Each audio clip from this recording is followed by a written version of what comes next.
Сәлем достар, каналыма қош келдіңіздер. Бүгін өте дәмді жем дайындайтын боламыз. Өте тез дайындалады, еш қиындықсыз.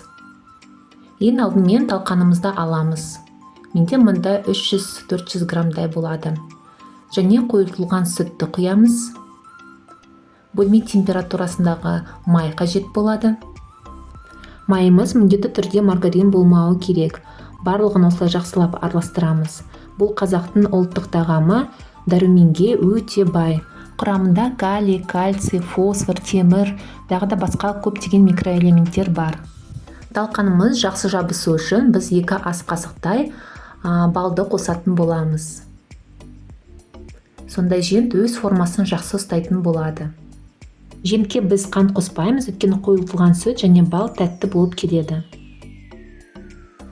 Міне қолмен басқанда өз формасын ұстайтындай болуы керек. Енді кез келген формаларыңызды алып, осында тығыздап салатын боламыз. Формаларыңыз болмаса да қолмен домалақтап жасауға болады. Содан кейін тоңазытқышта 15 минут қатырып аламыз. Енді мен Қазақстан шоколадын алып, осылай пакетке салып алып, қайнап тұрған суда ертіп алдым. Біздің жентіміз жақсы қатайған, өз формасын жақсы ұстайды.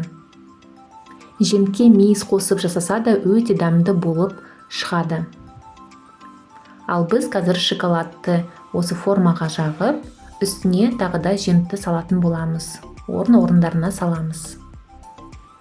Формаларына салып болғаннан соң тоңазытқышта 15-20 минут ұстасақ, шоколад тез қатайып, өте жақсы алынатын болады. Міне достар, біздің жентіміз дайын болды. Формадан өте жақсы алынады. Өте дәмді болып шығады. Менімен бірге дайындап көріңіздер. Достар, егер де қандай да сұрақтарыңыз болса, пікірлеріңіз болса, жазып кетіңіздер, мен қуана жауап беретін боламын. Осыдан басқа менің каналымда өте көптеген рецепттер бар. Менімен бірге жасап көріңіздер, сіздерге ұнайды деген сенімдемін.